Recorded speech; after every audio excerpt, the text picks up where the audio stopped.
Good morning students. पिछले lecture के अंदर हमने केपी मॉडल को डिस्कस किया था। हम सॉलिड स्टेट फिजिक्स के सेकेंड यूनिट में बैंड थ्योरी ऑफ सॉलिड्स में केपी मॉडल का बेसिक थ्योरी और उसके कुछ कंक्लूजन को हम लास्ट टाइम पे डिस्कस कर चुके हैं।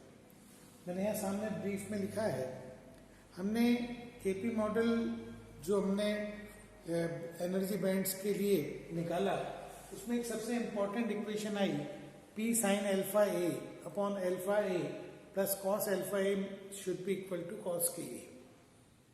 हमने उसी क्लास में दो कंडीशन ली थी कि भाई P की वैल्यू अगर वेरी करती है तो क्या हो सकता है।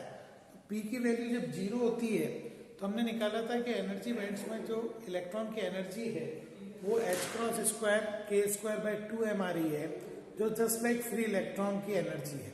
मीन्स जो फ्री इलेक्ट्रॉन थ्योरी है, जब p का मान जीरो को अप्रोच करता है तो ये फ्री इलेक्ट्रॉन थ्योरी के इक्विवेलेंट है। लेकिन जब p टेंड्स टू इंफिनिटी होता है तो p टेंड्स टू इंफिनिटी के लिए e का मान n square h square upon 8ma square आता था, जो बता रहा है कि हमारे जो एनर्जी लेवल है वो डिस्क्रीट होंगे। इसका मतलब p की वैल्यू के अकॉर्डिंग हमारा एनर्जी बैंड स्ट्रक्चर हो सकता है। ये केपी मॉडल का वो पार्ट है जो हम लास्ट टाइम पे कर चुके। आज की क्लास में हम इस केपी मॉडल के इन रिजल्ट से फर्दर कंक्लूजन लेंगे कि केपी मॉडल किस तरह से बैंड स्ट्रक्चर को प्रोवाइड करता है। देखिए, केपी मॉडल के लिए एनर्जी जो भी इलेक्ट्रॉन की वो इस इक्वेशन को सेटिस्फाई करनी चाहिए, और ये जहां इक्वेशन सेटिस्फाई होगी वो एक तरह से अलाउड एनर्जी वैल्यूज है। अब इन अलाउड एनर्जी वैल्यूज के लिए हम इसको अगर जनरलाइज कर रहे हैं तो P की जनरलाइज वैल्यू के लिए हम इसे सॉल्व नहीं कर सकते।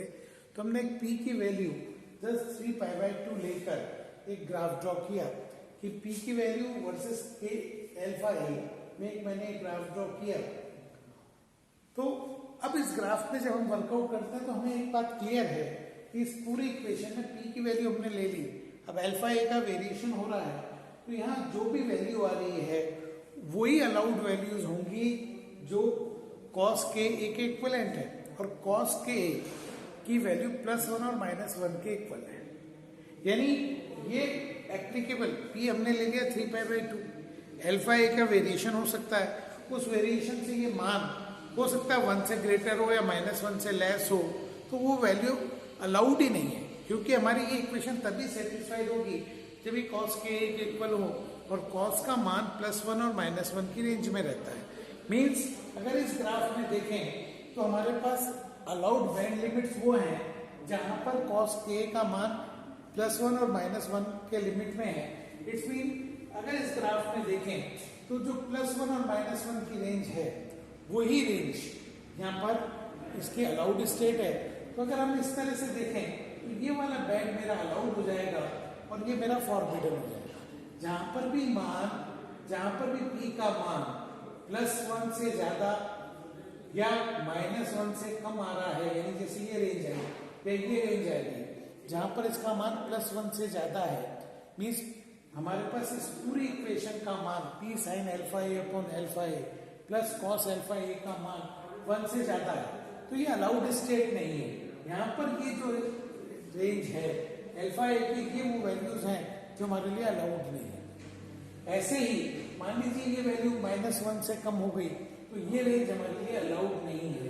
तो इस तरह से आप देखिए, जिनको मैंने डार्क किया है ये वो रेंज हो गई, ये अल्फा ए की वो वैल्यूज है जो अलाउड नहीं है। इनको हम फॉरबिडन रीजन कहते हैं या फॉरबिडन बैंड कहेंगे। ये यहाँ पर किसी भी सॉलिड के इलेक्ट्रॉन्स की एनर्जी स्टेट्स नहीं हो सकती, और जहां पर कॉस के का मान +1 -1 के कॉरेस्पॉन्डिंग इसका मान इस रेंज में आ रहा है, वो ये अलाउड स्टेट्स है।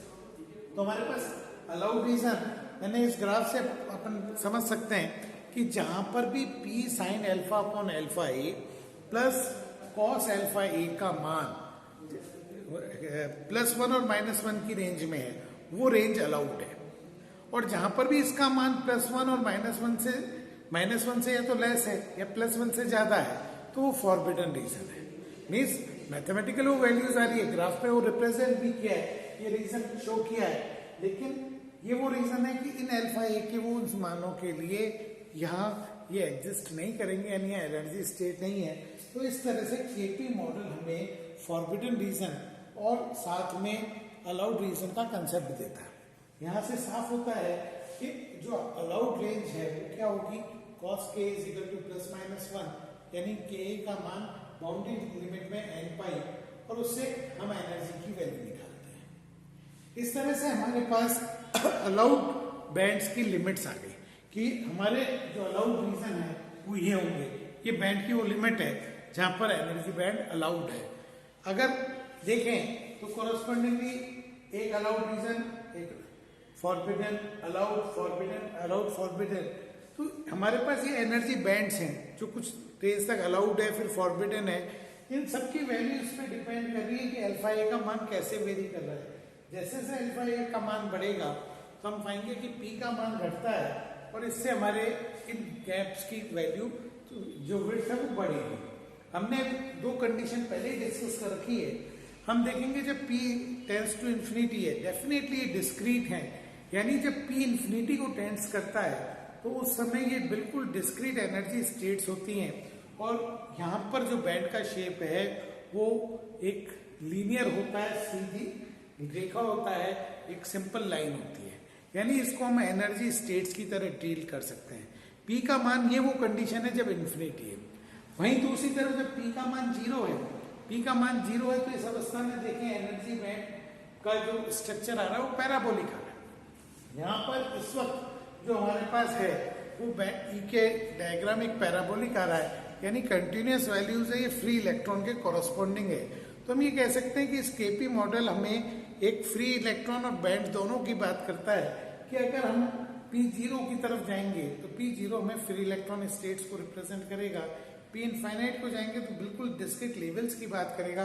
प्रैक्टिकली P की वैल्यू इनके बीच में कहीं होती है, और जब इनके बीच में कहीं मान होगा तो कहीं ना कहीं ये एक रेंज में होगा, और जिसके अंदर इलेक्ट्रॉन एग्जिस्ट कर रहे हैं उसको हम अलाउड एनर्जी बैंड्स कहेंगे, और जहां पर ये एग्जिस्ट नहीं कर रहे वो फॉरबिडन है।